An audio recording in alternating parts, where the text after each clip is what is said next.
Bueno, buenas tardes para todos y todas las personas que están conectados. Les damos la bienvenida a este nuevo Insta Live de Sexperto. Hoy con un tema súper interesante sobre cómo planear el embarazo. Pero entonces para eso tenemos dos súper invitados. El doctor Martín Rodríguez Ortegón, especialista en ginecología y obstetricia de la Universidad Nacional. Es máster en anticoncepción y salud sexual y reproductiva, jefe de la sección de obstetricia de la Fundación Santa Fe de Bogotá. Doctor, buenas tardes y bienvenido.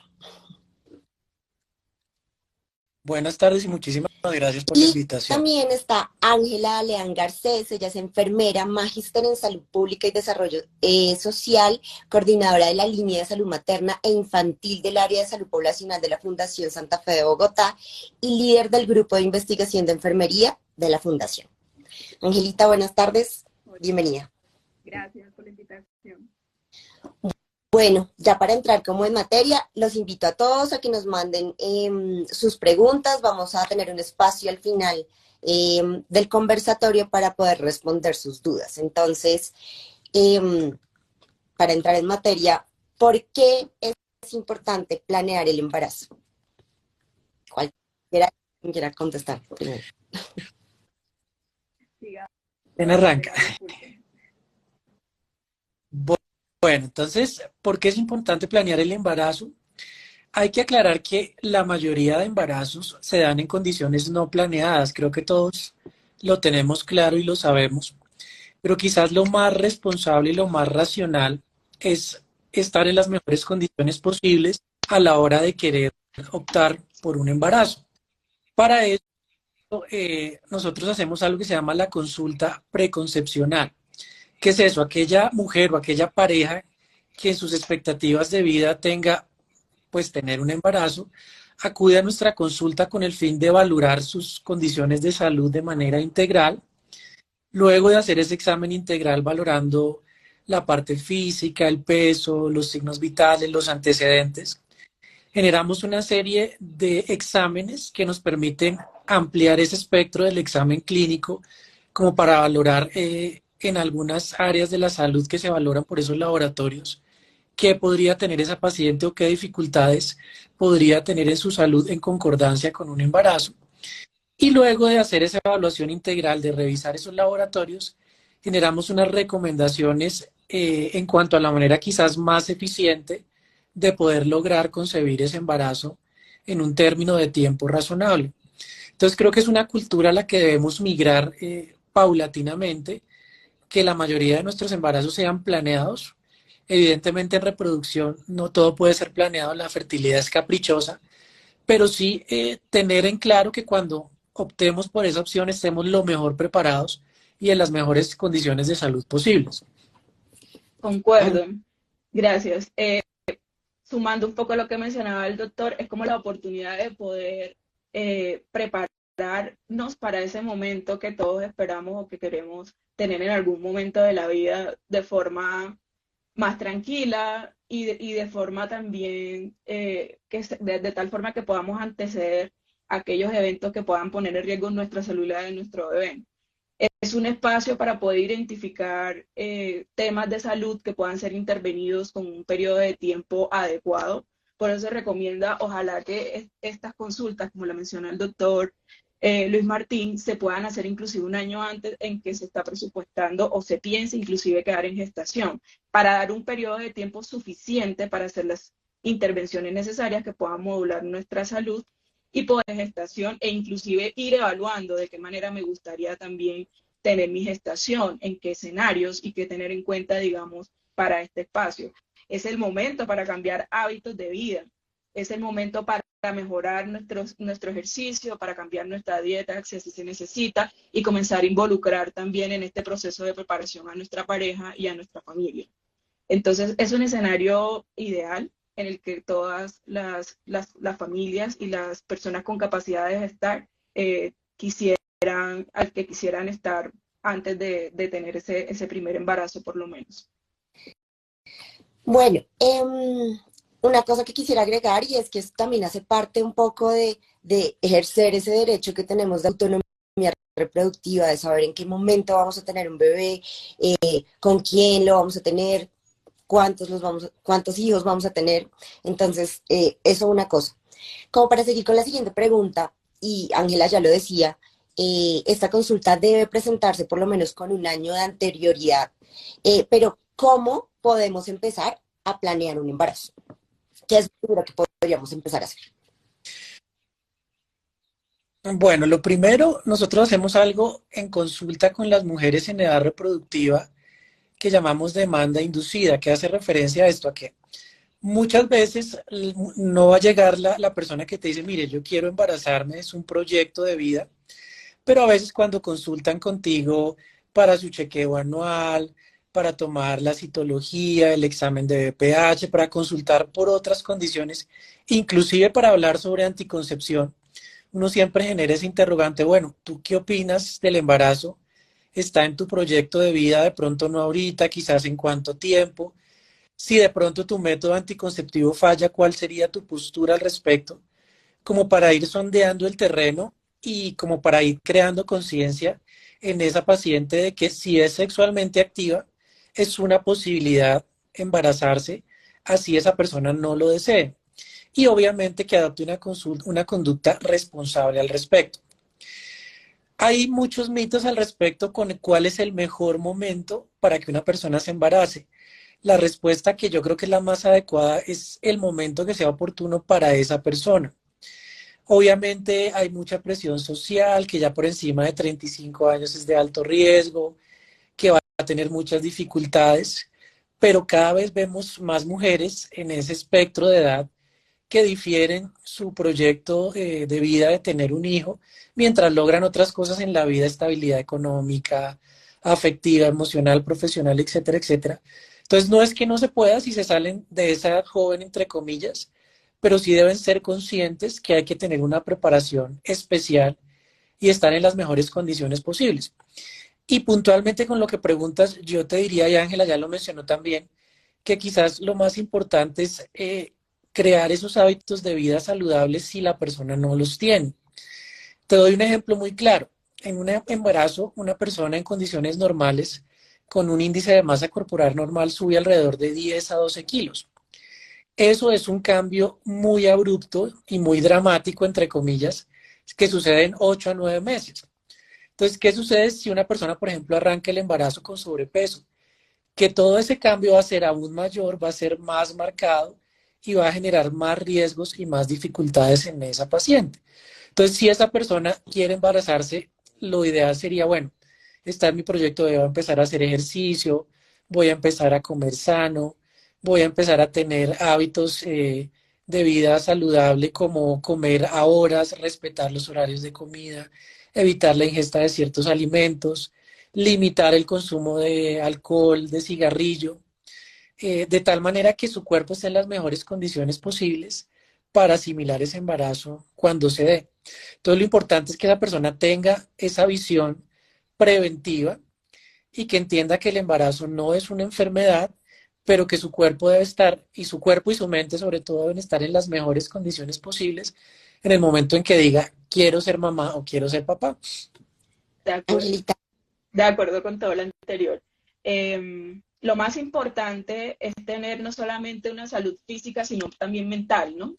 De una preparación para ese momento de gestación, y esto implica también que si de pronto hay eventos de salud mental que se hayan presentado durante ese periodo que se piensa quedar en gestación, también aprovechemos para abordarlos, para tratarlos y estar en las mejores condiciones en cuanto a nuestra salud mental en ese periodo de tiempo, en donde por temas desde las mismas condiciones fisiológicas del embarazo, desde el mismo tema o desde estos eventos hormonales o cambios hormonales que ocurren durante la gestación, ya de alguna forma si hay unas modificaciones que pudieran incrementar otros riesgos o complicaciones de ese estado de salud si no se maneja a tiempo. Entonces también es el momento para poder prepararnos desde el punto de vista de nuestra salud mental, desde nuestro punto de vista también laboral, porque también estamos dentro de un marco social en donde hay unas exigencias laborales que a veces obviamos durante nuestro proceso gestacional que acarrean, digamos, otros eventos, y es prepararnos un poco teniendo en cuenta también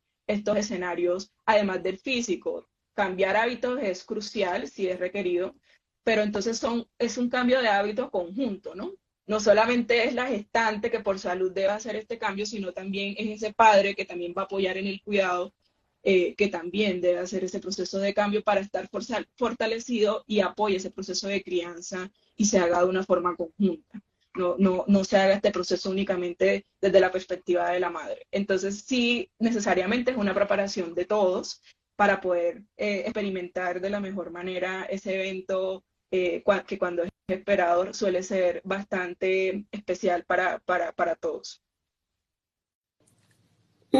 Nos preguntaban las personas que nos están viendo si la salud mental era algo que se valoraba. Entonces, como lo dice Ángela, esta es una valoración que se hace no solamente de la salud física, sino también de la salud mental. Quería como recalcar eso para que la persona que nos preguntó, pues.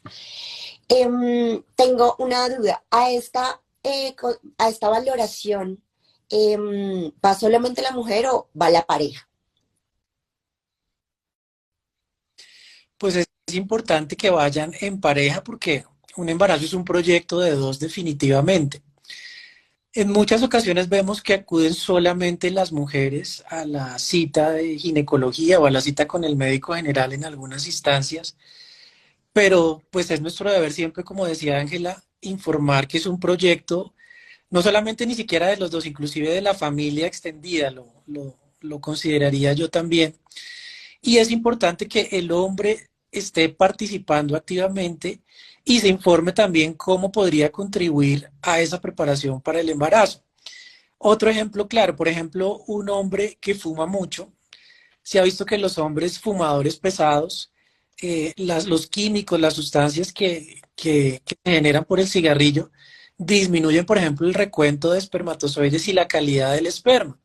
Entonces, si una persona de pronto que quiere ser papá lo tiene claro, dice miércoles, voy a bajarle al cigarrillo, voy a dejar de fumar, voy a disminuirlo a la mínima expresión y voy a también a estar sano física y mentalmente para asumir ese proyecto en conjunto con mi pareja. Entonces, yo veo positivamente que cada vez más hombres acompañan a sus parejas a esa consulta y también es una invitación a los colegas y a los médicos en general a que generen ese espacio para que la consulta sea compartida.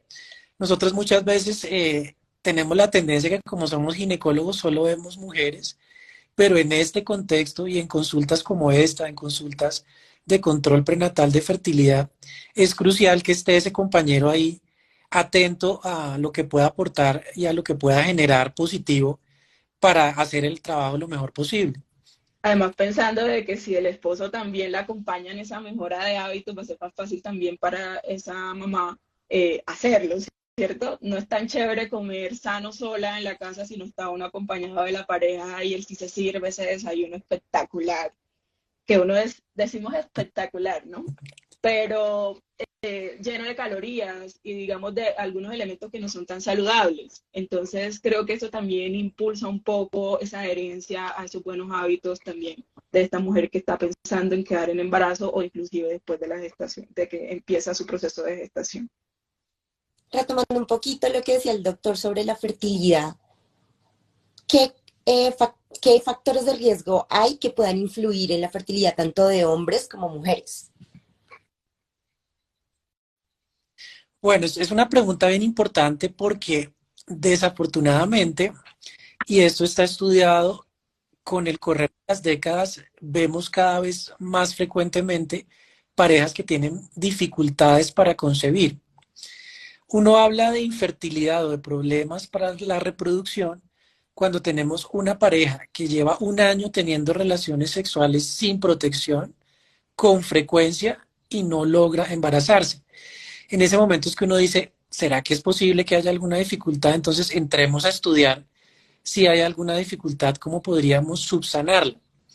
Entonces, clave para lograr tener una fertilidad adecuada, volvemos al mismo punto, los hábitos de vida saludable. Y qué pena ser tan intensos y tan cansones con el tema, pero por ejemplo, las pacientes con sobrepeso o con obesidad mórbida ovulan menos y por ejemplo muchas no lo tienen claro. Entonces, tener un peso corporal dentro de los límites normales hace que esa persona pueda ovular mejor. Lo mismo le sucede a los hombres, también tener más grasa corporal tiene que ver con los niveles de andrógenos y con la producción de espermatozoides.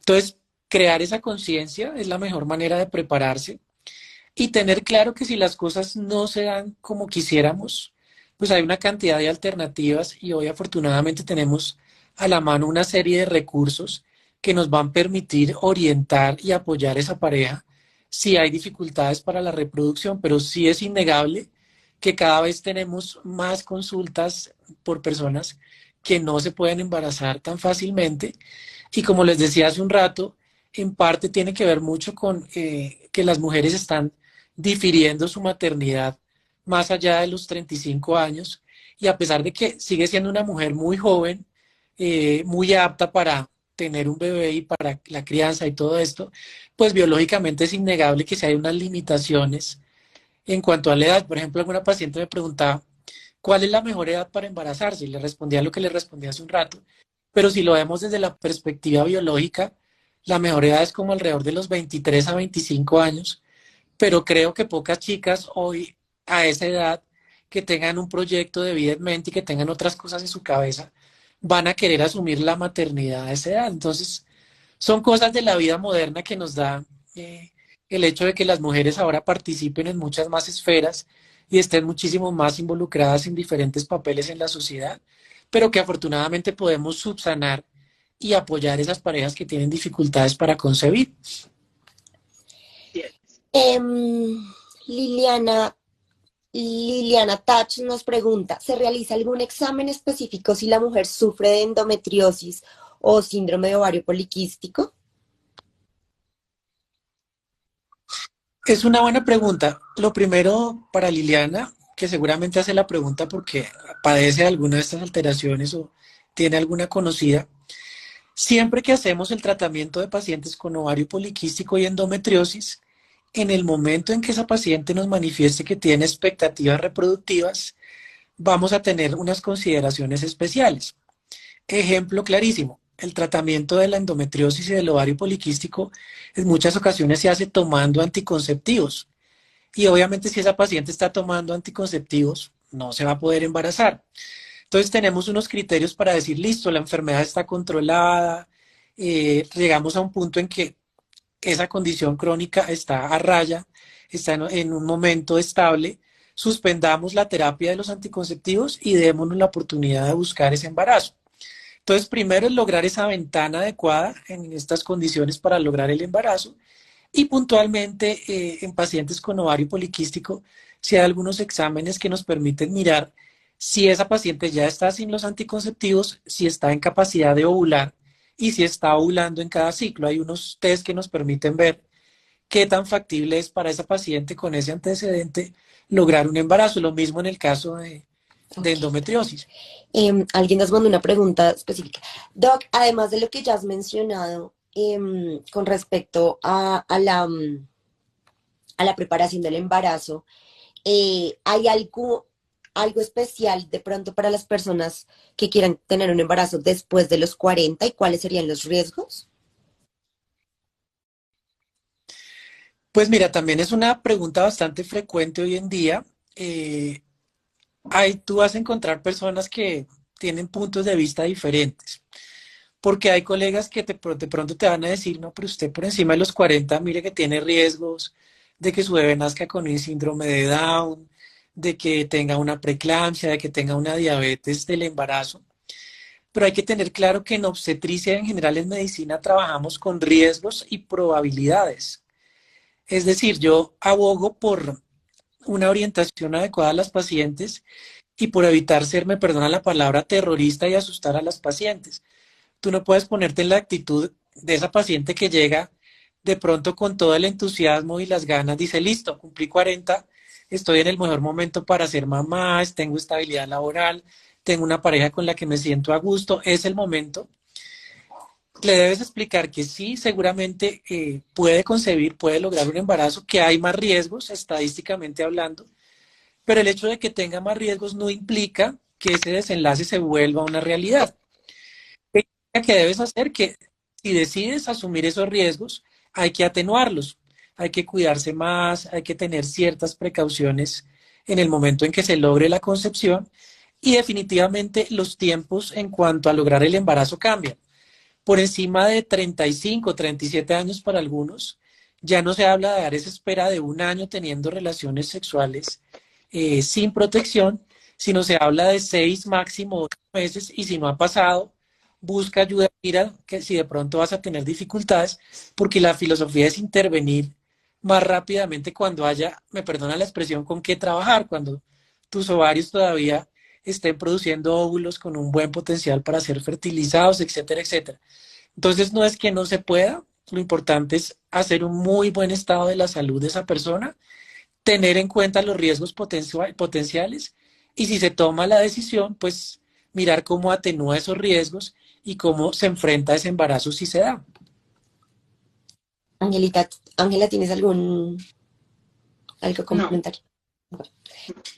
Bueno, ya hablando como digamos, por ejemplo, cuando la persona está usando algún método de anticoncepción y que es algo que de pronto también nos preguntan mucho en Sexperto, como cuánto tiempo después de suspenderlo voy a quedar, voy a lograr un embarazo, entonces aproximadamente, porque esto puede variar dependiendo del método, doctor.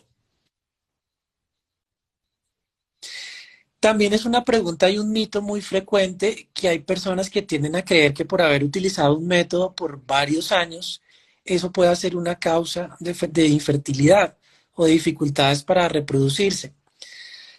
Hay que ponerle lógica y entender cómo funcionan los anticonceptivos y tener claro que en la medida en que tú suspendas un anticonceptivo, el principio activo de ese medicamento, sea como se entregue al cuerpo, en un implante, en un dispositivo hormonal, en unas pastillas, en un inyectable, si tú lo suspendes, pues ya no va a circular por tu cuerpo y la función de la ovulación se va a restablecer, que es la manera en cómo se produce la parte reproductiva.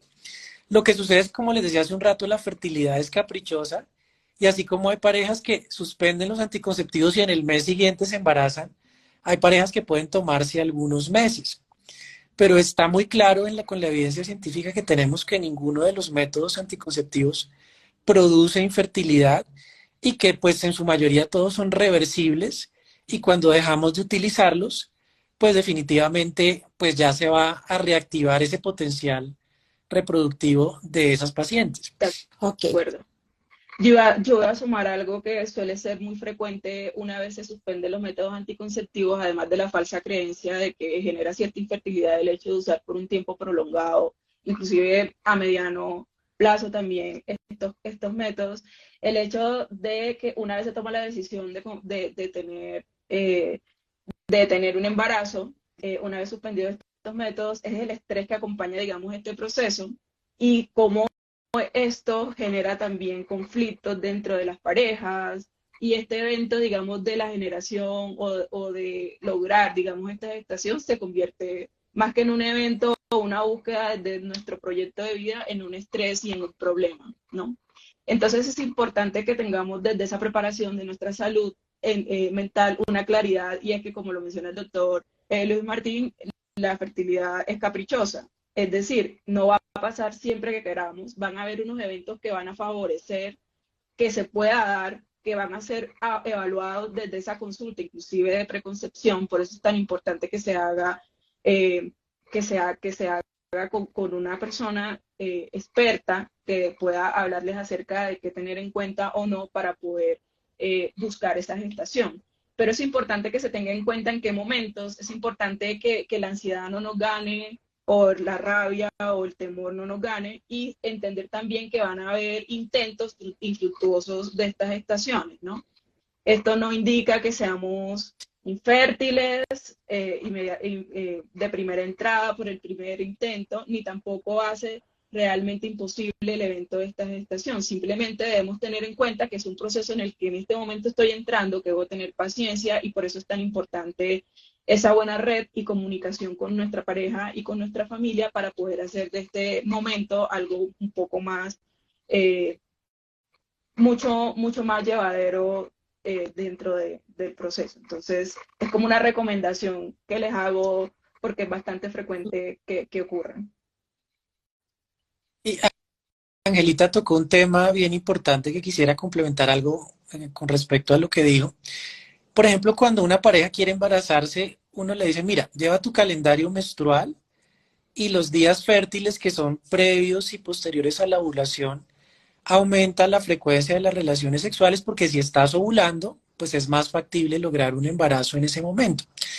Pero hay algunas parejas que se van al extremo y como bien menciona Ángela, crean como una ansiedad al respecto y a nivel de relación de pareja eso no es chévere, o sea, como que tú estés con tu pareja y se pongan en el plan todos los meses, no, es que hoy sí nos toca, es que hoy sí vamos a tener relaciones. Definitivamente el ánimo, el genio, la energía no están siempre para la actividad sexual y es entendible en cualquier pareja. Entonces, eso hay que manejarlo con prudencia y no te preguntes por qué, pero esas parejas que se obsesionan con que este mes sí fue, que se toman 1000 pruebas de embarazo, quedaron más les embarazadas. cuesta embarazar. En cambio, cuando se relajan y como les digo yo, dejan que la naturaleza actúe, ¡pum!, sucede, pasa y no se genera tanto estrés. Ese estrés es contraproducente, como bien mencionaba Ángela. Y lo importante es que en esa búsqueda no se deteriore de pronto una relación de pareja y no se generen una serie de conflictos que por el contrario, en lugar de ayudar, van a hacer más De difícil el acuerdo. proceso. Por eso de pronto también es un poco de la responsabilidad de todas las personas que participan dentro de ese proceso de orientación, dejar esa claridad dentro de la pareja para que ellos lo tengan previamente en cuenta y no se den cuenta de estos eventos ya una vez empezado el proceso, ¿sí? Lo digo porque es bastante frecuente que inclusive se disuelvan parejas, se desista también de los procesos de embarazo, precisamente por estos estreses a los que conlleva el hecho de querer quedar. Y cuando esto ocurre, porque es que también aquí hay un contexto social que determina unas edades, ¿cierto? En donde se espera que ya la mujer haya gestado. Y si se supera esa edad, como bien mencionaba el doctor Luis Martín, después de los 40 años, una mamá de 40 años o mayor de 36 años ya es una mamá de alguna manera vieja, ¿cierto? No solamente para el sistema, sino también para nuestras familias, nuestra mamá o nuestra abuelita, que de pronto tuvieron su gestación a los 20 y tantos años. Entonces, esto hace que genere una presión desde el tema desde este contexto social, de esta familia o esta mamá que ya quiere tener ese nieto, y una presión también desde, estás casada hace 4 o 5 años y todavía nada de bebé, y eso se une y genera frustraciones y ansiedades. Por eso es tan importante tener claridad de que esto es un proceso paso a paso. Si ustedes quieren contarlo de entrada, perfecto, porque cada quien toma la decisión, pero es mejor que se viva inicialmente entre ustedes para que estos estreses y estas cargas también se reduzcan un poco y esperar a que esto evolucione para que ahí sí se vaya ampliando, digamos, esa red o esa ruta a la cual se le cuenta acerca de este proceso. ¿Sí? Entonces, como algo para tener en cuenta. Y para cerrar un poquito antes de la siguiente pregunta, mira que a veces le llegan a uno a consulta parejas que tú, luego de entrevistarlos, de conversar con ellos por un rato, te das cuenta que a veces no es que ni siquiera quieran tener hijos con la convicción, sino que dicen, bueno, ya estamos grandes, ambos tenemos un buen trabajo, llevamos 5 años casados, el siguiente Ujú. paso obvio es embarazarnos, pero tú como que no lo desean de verdad, ¿verdad? ¿Sí me ¿Dónde? explico? Sino que es por lo que decía Ángela, para seguir esa norma y ese deber ser. Y el mensaje que yo les diría es que es cuando las parejas realmente quieren y están respetables y en su proyecto de vida no quieren tener hijos, totalmente respetable igual. Entonces, no es tan chévere dejarse llevar por esas presiones externas, sino que sea algo que nazca como de tu interior, del corazón, porque no hay nada mejor que una maternidad y una paternidad deseadas. Cuando tú asumes porque es el deber ser, pero no porque estás convencido de eso, pues realmente de ahí en adelante creo que arrancamos mal y la crianza, todo va a ser difícil para esa pareja que de pronto no lo quería, no estaba tan convencida de hacerlo. Retomando algo que decía Ángela, como que en esa ansiedad y que a veces puede ocurrir que pues el embarazo no se logre o que se logre y de pronto se pierda. ¿Qué hacer en ese caso? O sea, ¿en cuánto tiempo debe pasar para que una persona pueda volver a intentarla después de haber tenido una pérdida? ¿O qué tanto, o qué tanto se va a demorar en quedar en embarazo después de una pérdida? ¿Sí me explico bien? De acuerdo, entonces mira, lo primero, y en eso hemos trabajado bastante en nuestro hospital, en la fundación, es no quitarle valor a esas pérdidas tempranas, porque desafortunadamente para muchos colegas y para muchos personal de la salud, simplemente es un aborto y ya, pero quizás para esa pareja que lleva intentándolo bastante tiempo, que ya ha tenido dificultades, si tiene una pérdida, eso genera un duelo y de pronto para mí es uno de los 1000 abortos que he visto en la vida, pero para esa pareja es la pérdida de su bebé, así tenga 4 o 5 semanas de gestación. Entonces, primero es no restarle valor a esa pérdida, darle el valor que significa para esa pareja o para esa persona y apoyarlos en su proceso de duelo. Lo segundo es tranquilizarlos y explicarles que la gran mayoría de mujeres que tienen pérdidas gestacionales logran embarazarse posteriormente. Y tú lo ves cuando valoras mujeres todos los días y haces las historias clínicas y les preguntas por los antecedentes. Bueno, ¿usted cuántos embarazos ha tenido? ¿Cuántos hijos? ¿Cuántos abortos? Yo te diría que de 10 mujeres, 7 u 8 a lo largo de su vida tuvieron una pérdida. Lo que pasa es que muchas veces no se socializa y queda como ahí en, en, en el seno de esa mujer o de esa pareja. Entonces, primero es tranquilizarle y decirle, seguramente esto fue cuestión del azar, son muy pocos los casos o pocas las enfermedades que hacen que tengas dificultades para concebir y si las tuvieras, pues hay algunas maneras de intervenirlas. Y lo otro es que si tienes una pérdida, ya has superado ese duelo, entendiendo cómo es el proceso, si los que saben del tema recomiendan que hay que tomarse un tiempo prudencial alrededor de 6 meses para empezar a buscar un nuevo embarazo. ¿Por qué? Porque es el tiempo que tu cuerpo se va a tomar como para restaurar su estado basal, para volver a lo que es habitualmente. Y está demostrado que cuando una persona tiene un aborto o una pérdida y se embaraza demasiado de otra rápido, muerte. aumenta el riesgo de que pueda volver a pasar. Entonces es importante, si tuvo la pérdida, tomarse el tiempo para asimilarlo, tanto emocional como físicamente. Si no lo hizo antes, prepararse, ir a nuestra famosa consulta preconcepcional para detectar si hay algo. Y luego de que pasen 6 meses, pues ya arrancar nuevamente en la búsqueda activa de ese embarazo. Lo otro es que una vez esto ocurre o una vez estas pérdidas ocurren, la experiencia o la expectativa posterior cambia en esa mujer o en esa persona con capacidad de gestar. Generalmente ya por la experiencia entran con más inseguridades, con más temores y tienden también a modificar algunas conductas que de pronto pueden estar relacionadas con esos temores o esos miedos. Entonces, es muy importante que se tenga en cuenta dentro de ese proceso de búsqueda estas posibles cosas que podrían pasar, porque es que a veces se vuelve muy mágico el embarazo o se hace de este momento como el perfecto que nunca va a pasar y si me pasa a mí entonces es porque yo estoy mal y no se tiene en cuenta de que esto es un evento y como proceso puede o no salir de la forma en que nosotros los esperamos. Y es importante tener en cuenta también ese espacio de entendimiento del proceso o del duelo que estoy teniendo y de entender también cuando ingresan, y eso sí, hay personas o colegas desde el área de la salud que reciben estas gestantes con antecedentes de pérdidas, el hecho de saber que para ella el proceso no va a ser similar, ninguno es igual de hecho, pero para esta persona que llega ya con un antecedente, esta vivencia y esta expectativa también va a cambiar.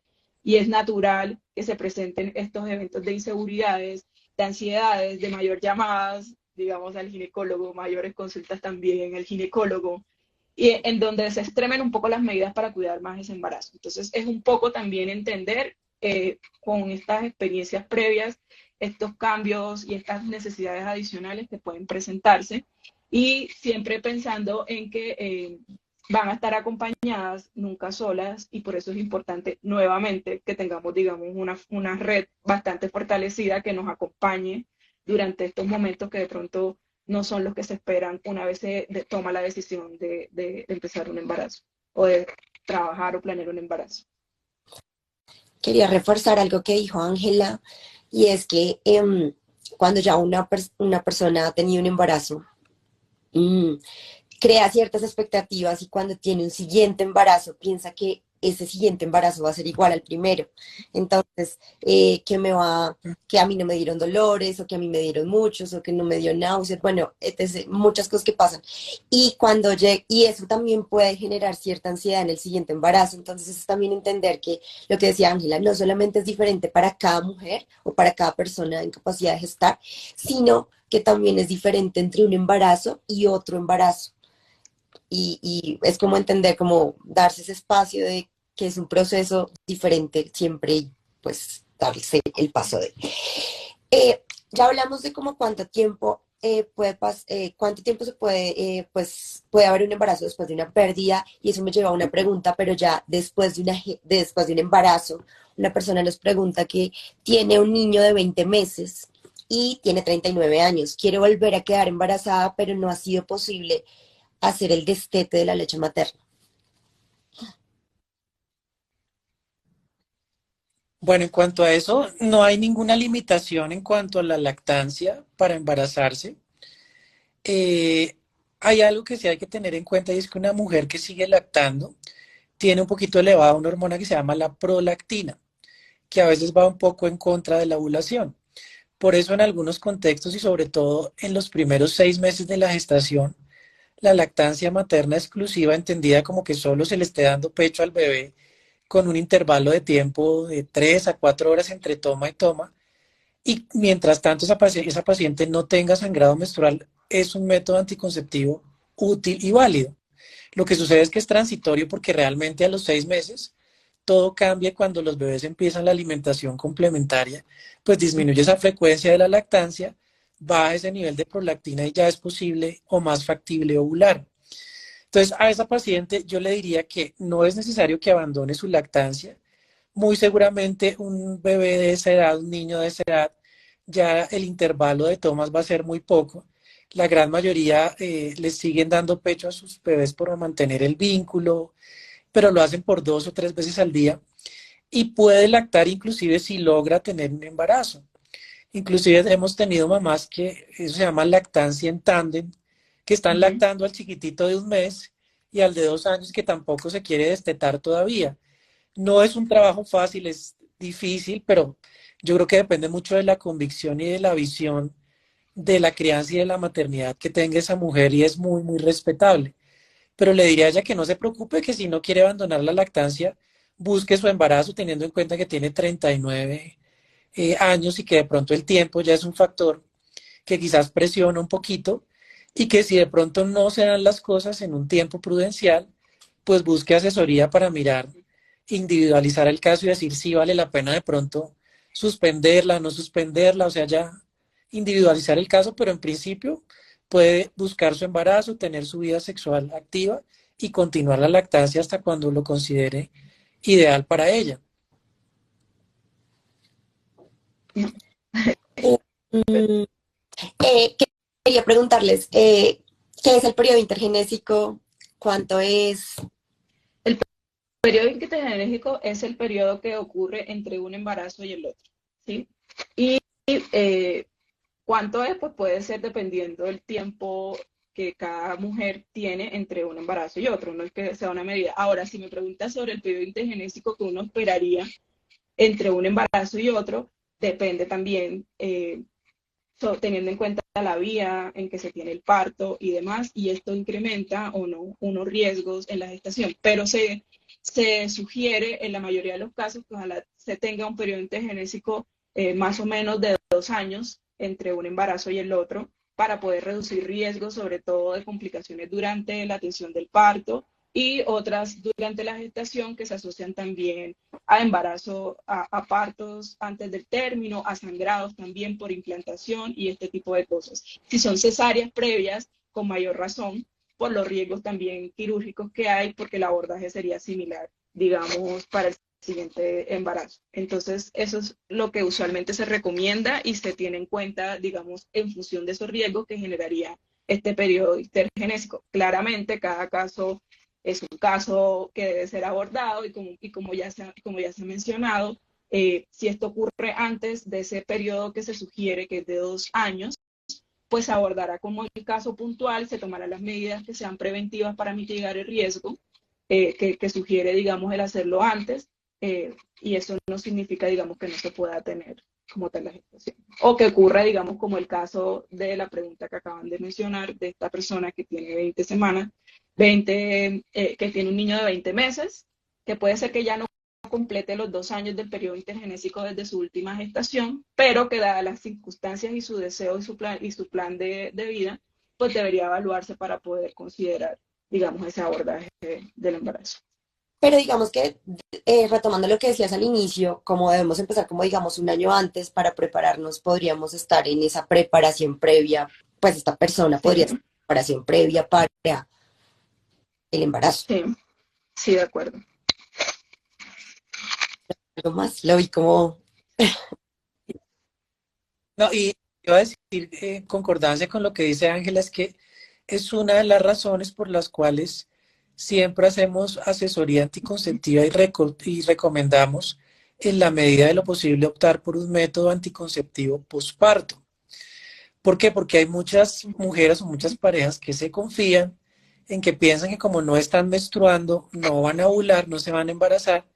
Y como siempre le digo a las pacientes, póngase a mirar en su entorno y se va a dar cuenta que hay hermanos que se llevan menos de un año. Esos hermanos que se llevan menos de un año es porque usualmente se confían y dicen, como no tengo el periodo, no estoy sangrando, pues no me voy a embarazar y es posible menstruar. Entonces, en concordancia con respetar ese periodo intergenésico en la medida de lo posible, individualizando cada caso, como bien mencionaba Ángela, pues recomendamos optar por esos métodos anticonceptivos. Así inclusive la pareja diga, mire, es que yo en 2 años ya quiero otro bebé, pero sí, por lo menos haga lo posible porque no pase tan rápido en ese primer año y pueda ir a su consulta preconcepcional y hacer las cosas como bueno, yo deberían quería ser. ir como contarles a las personas que nos escuchan, como diciendo lo que decía el doctor Martín, ustedes tienen derecho pues, antes, durante el embarazo, tener una asesoría para que lo elijan antes de, pero en su periodo de posparto, antes de que salgan del hospital, tienen derecho a que les coloquen el método anticonceptivo que ustedes hayan elegido en su previa asesoría, pues con el profesional de salud, con su ginecólogo o ginecóloga. Bueno, ya hemos visto como todo lo que pasa, o sea, como hemos hablado en su mayoría, las cosas que deberíamos hacer antes de, pero ¿qué pasa cuando ya logramos un embarazo? ¿Qué es lo primero que hay que hacer cuando se logra el embarazo? Lo, Bueno, lo primero hacer algo parecido, perdón, la evaluación. Yo les digo a veces a las pacientes que no hicieron consulta preconcepcional, es hacer como el remedial express. Ya te embarazaste y no estaba como tan planeado ni había sido a la consulta preconcepcional, pues hacemos una valoración integral, estimamos riesgos, pedimos una cantidad de exámenes de laboratorio que son muy parecidos a los que se piden de manera preconcepcional. Establecemos algo que se llama riesgo obstétrico y de acuerdo a eso definimos como la ruta de atención ideal para esa paciente con ese embarazo. Ejemplo, si de entrada yo sé que es un embarazo de muy alto riesgo, pues la ruta de atención nos direcciona que esa paciente debe ser vista sí o sí por un especialista en ginecología y obstetricia. Si, por ejemplo, es una paciente que no tiene un alto riesgo, puede ser evaluada en principio por un médico general o por una enfermera jefe que también está muy bien capacitada para hacerlo. Y en ciertas zonas de la geografía sucede esto porque no hay suficiente personal de salud especialista. Entonces, el sistema nos dota de unas herramientas para evaluar ese riesgo y ver cuál sería el escenario para el control prenatal y la atención del parto de esa paciente. Y hay como unas normas en cuanto a qué laboratorios pedir, con qué frecuencia encontrarnos, ir a una serie de valoraciones por otros profesionales, porque el control prenatal debe ser multidisciplinario, por enfermería, por nutricionistas, por odontólogos, por terapistas, etcétera, etcétera. Entonces, es importante al enterarse del embarazo, buscar rápidamente esa primera cita y ahí arrancamos esa ruta de atención materno-perinatal. exactamente. Lo primero que hay que hacer es consultar y tener esa primera consulta, identificar ese riesgo que también está en función de infecciones, de condiciones físicas de esta mujer, de esta persona con capacidad de gestar, que puedan ser abordados inmediatamente en ese periodo una vez se haya identificado el embarazo. aquí entra un tema muy importante y es esa autogestión y ese autocuidado que vamos a poder ser capaces de trabajar desde ese momento en que sabemos que estamos embarazadas, desde el conocimiento sobre todo de esa ruta, que ruta sería como ese flujo que vamos a comenzar a llevar de aquí en adelante de lo que sería esa gestación. Y una vez identificados si somos o no un embarazo de alto riesgo, hacer un plan en función de cómo sentirme cómoda desde esa evaluación que me hacen y esa identificación que me hacen de riesgo. Es importante que preguntemos todo lo que no sepamos, que tengamos una claridad de cómo queremos vivir esa gestación. Y también es importante que desde ya, en ese primer momento, haya una inclusión de todas las personas que nos rodean o que van a ser parte, digamos, de ese proceso gestacional desde el inicio.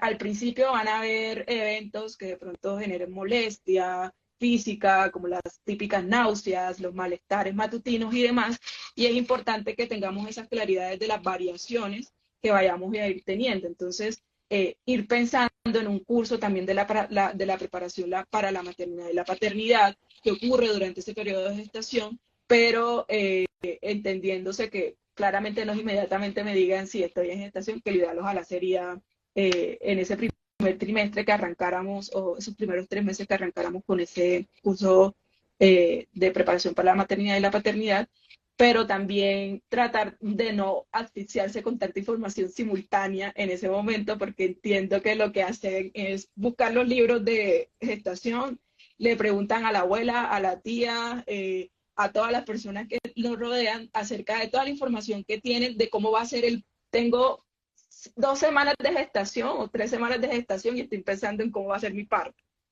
Entonces, es muy importante que tomemos la información que necesitamos en el momento en el que estamos, que tratemos de asimilar esa información y sí tener en cuenta para el momento en el que estamos de gestación, qué debo tener en cuenta, cuáles son esos signos de alarma, cuál es la ruta para ese periodo y en la medida en que vayamos avanzando, sí ir abordando otras condiciones o información que de verdad vaya en consecuencia a ese flujo de esa evolución de la gestación, ¿sí? Porque entonces al final no comprendo el momento en el que estoy ni el que viene. Entonces, una recomendación, que nos ubiquemos en el escenario o en la temporalidad de esa gestación y ir trabajando y recibiendo la información según vaya evolucionando. Es como el aporte.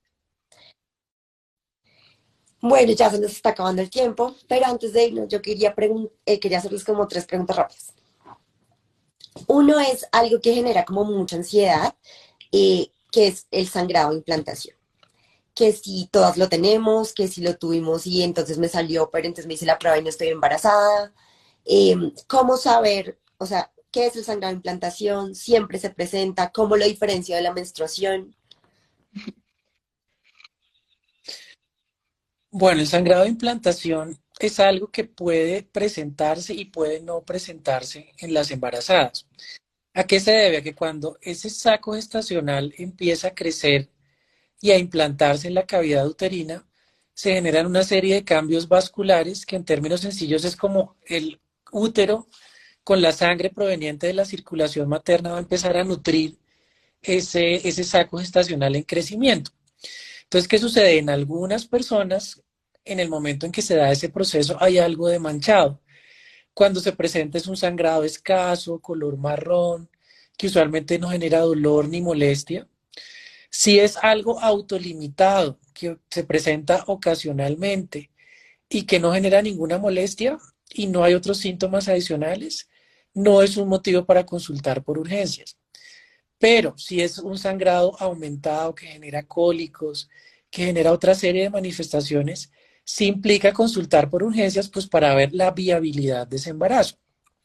Hay que ser claros que hay momentos del embarazo, sobre todo en las primeras etapas, donde es imposible ver el embarazo por ecografía si no se tienen 5 y media o 6 semanas de gestación. Seguramente no vamos a ver nada. Entonces, el seguimiento lo hacemos con una hormona que se llama la beta-HCG cuantitativa que se va duplicando cada 2 o 3 días en la medida en que el embarazo va creciendo bien. Yo qué le diría a las mujeres para abreviar que si se sienten intranquilas, sobre todo si es su primer embarazo y si tienen la duda si es un sangrado de implantación o si de pronto es una amenaza de aborto, que es el riesgo de que esa gestación se pierda, lo mejor es consultar e ir por urgencias y salir de la duda e irse tranquilas para su casa. Te podemos decir, listo, es un sangrado de implantación, tranquila, todo se ve bien, espera, pero pues también podemos hacer un diagnóstico de una amenaza de aborto o una amenaza de que se pierda esa gestación y podríamos de pronto intervenirlo de alguna manera. Entonces, hay que entender que no a todas se les da el embarazo de la misma manera, así como a una les da náuseas, vómitos, a otras no, algo parecido sucede con esto, y que si es algo que te genera molestia o intranquilidad, pues te puede llevar a una consulta por urgencias para resolver esa duda. La otra pregunta es, ¿las relaciones sexuales pueden afectar el embarazo? ¿Cambia el deseo sexual con el embarazo? Son dos en una. Son dos.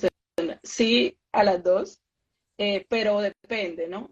Las gestaciones cuando no son de alto riesgo, ni hay alteraciones, digamos, del cuello, del útero, o hay otras manifestaciones que generen cierta complejidad en la gestación, no deberían generar ningún riesgo para la madre, ni para el feto, ni tampoco aumentarían la posibilidad de que ese embarazo o ese parto se adelantara.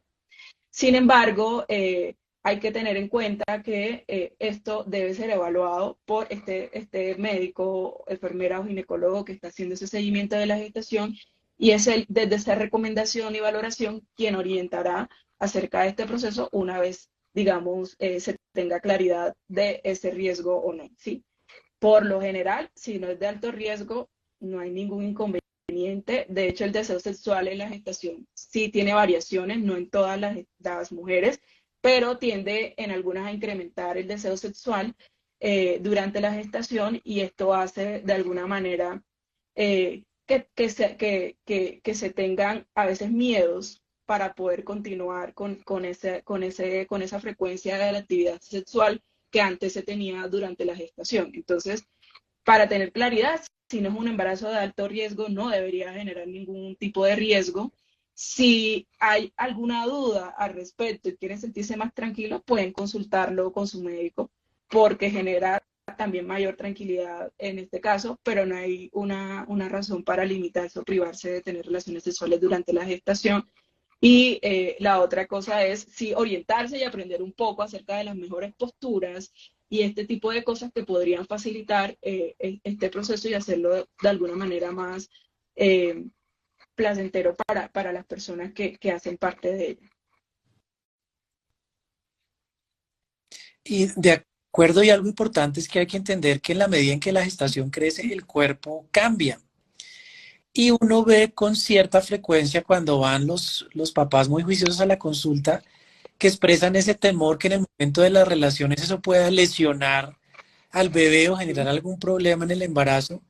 Yo le diría que una relación sexual, entre comillas, estándar, por así decirlo, porque pues la sexualidad es muy propia para cada pareja, en general no genera ningún riesgo y es importante tener en cuenta que quizás sea el momento para explorar otro tipo de relaciones sexuales que no se limiten solamente a que el placer pues puede obtenerse de diversas maneras, con estimulación, con otras cosas que no se limiten solamente al sexo penetrativo, como una herramienta de disfrutar de esa sexualidad durante el periodo del embarazo. Súper.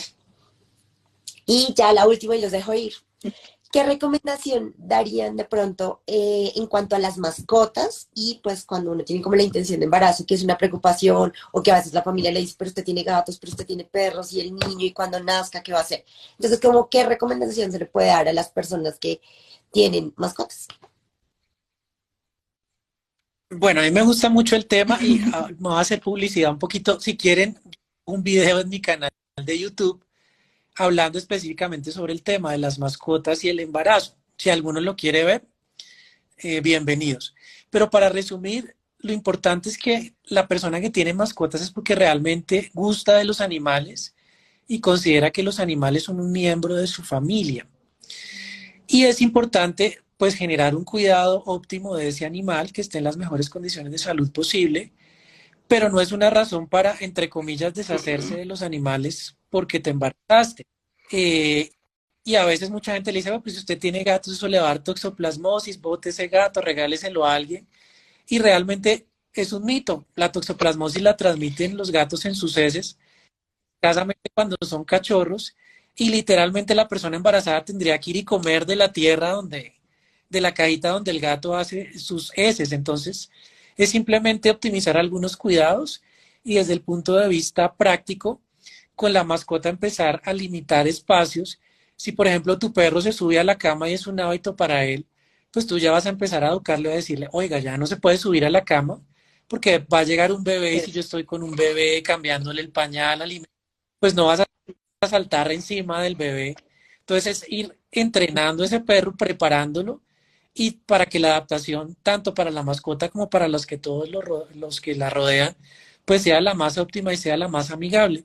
Y finalmente tendría por decirles que también está estudiado que los niños que se crían con mascotas tienen una cantidad de beneficios desde todo punto de vista, desde crear vínculos, de responsabilidad, de afectividad, inclusive hasta a Ujú. nivel de alergias. Los bebés que se exponen más tempranamente a esos antígenos, que son los alérgenos que hay en el pelo de las mascotas, acuérdense de mí que no les va a dar ni asma, ni rinitis, ni nada como la gran mayoría de niños hoy en día, que a veces están demasiado protegidos, es entendible, pero si la persona gusta de las mascotas y las considera parte de su familia, es crear el ambiente y el espacio para que esa adaptación se dé y se pueda tener un espacio armonioso para todos.